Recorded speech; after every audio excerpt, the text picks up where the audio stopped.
कश्मीरी सेब, लेखक प्रेमचंद। कल शाम को चौक में दो चार जरूरी चीजें खरीदने लगा था। पंजाबी मेवा फरोशी की दुकान रास्ते में ही पड़ती थी।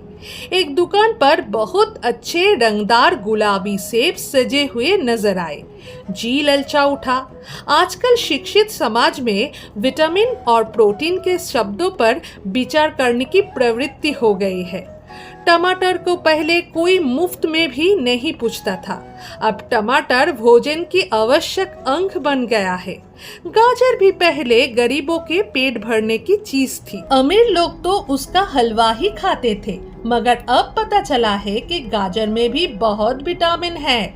इसलिए गाजर के भी मेजों पर स्थान मिलने लगा है। और सेब के विषय में तो ये कहा जाने लगा है कि एक सेब रोज खाइए तो आपको डॉक्टर की जरूरत ना रहेगी। डॉक्टर से बचने के लिए हम निवोड़ी तक खाने को तैयार हो सकते हैं। सेब तो रस और स्वाद में अगर आम से बढ़कर नहीं है तो घटकर भी नहीं। हाँ, बनारस की लंगड़े और लखनऊ की दशहरी और बम्बई के अल्फांसो की बात दूसरी है। उनकी टक्कर का फल तो संसार में दूसरा नहीं है, मगर उनमें विटामिन और प्रोटीन है या नहीं है तो काफी है या नहीं है, इन विषय पर अभी किसी पश्चिमी डॉक्टर की रिसर्च देखने में नहीं आई। सेब को ये विशेषता मिल चुकी है कि अब वो केवल स्वाद की चीज नहीं है, उसमें गुण भी है। हमने दुकानदार से मेल भाव किया और आधे शेर सेब मांगे। दुकानदार ने कहा, बाबूजी बड़े मजेदार सेब आए हैं, खास कश्मीर के, आप ले जाए, खाकर तबीयत खुश हो जाएगी। मैंने रुमाल निकालकर उसे देते हुए कहा, चुन चुन कर रखना। दुकानदार ने तराजू उठाया और अपने नौकर से बोला, आधा सेर कश्मीरी सेब निकाल ला, चुन कर लाना। नौकर 4 सेब लाया।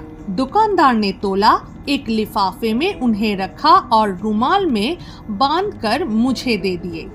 मैंने 4 आने उसके हाथ में रखे। घर आकर लिफाफा जो का तो रख दिया।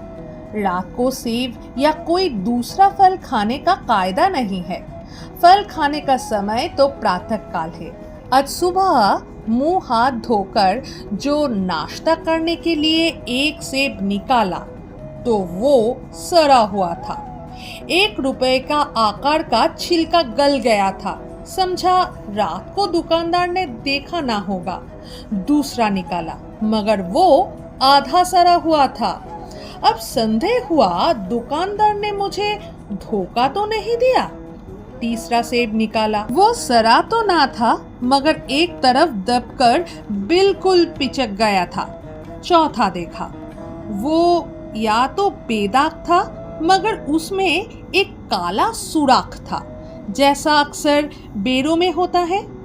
काटा तो भीतर वैसे ही धब्बे दिखाई दिए जैसे कि सरे बेर में होते हैं। एक सेब भी खाने लायक नहीं है। 4 आने पैसे का इतना गम तो नहीं हुआ जितना समाज के इस चारित्रिक पतन का। दुकानदार ने जानबूझकर मेरे साथ धोखेबाजी का व्यवहार किया।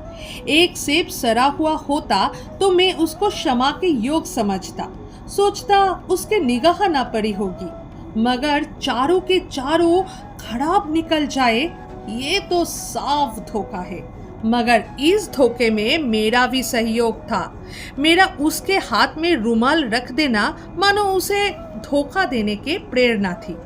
उसने भाप लिया कि ये महाशय अपनी आंखों से कम लेने वाले जीव नहीं है और ना इतने चौकस है कि घर से लौटाने आए। आदमी बेईमानी तभी करता है जब उसे अवसर मिलता है।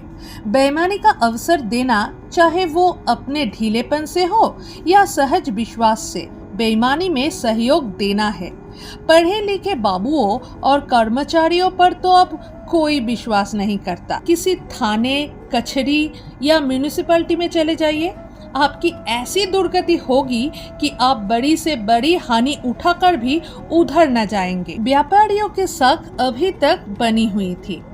ये तोल में चाहे छटक आध छटक कम कर ले, लेकिन आप उन्हें 5 की जगह भूल से 10 का नोट दे आते थे तो आपको घबराने की कोई जरूरत ना थी।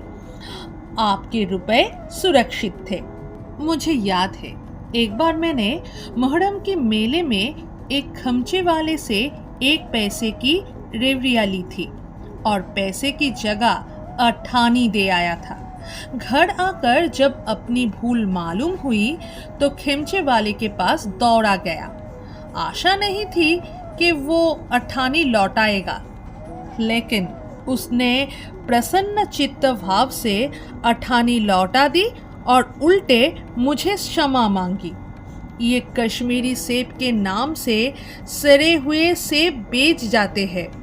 मुझे आशा है पाठक बाजार में जाकर मेरी तरह आंखें बंद करके कोई वस्तु नहीं लेंगे, नहीं तो उन्हें भी कश्मीरी सेब ही मिलेंगे।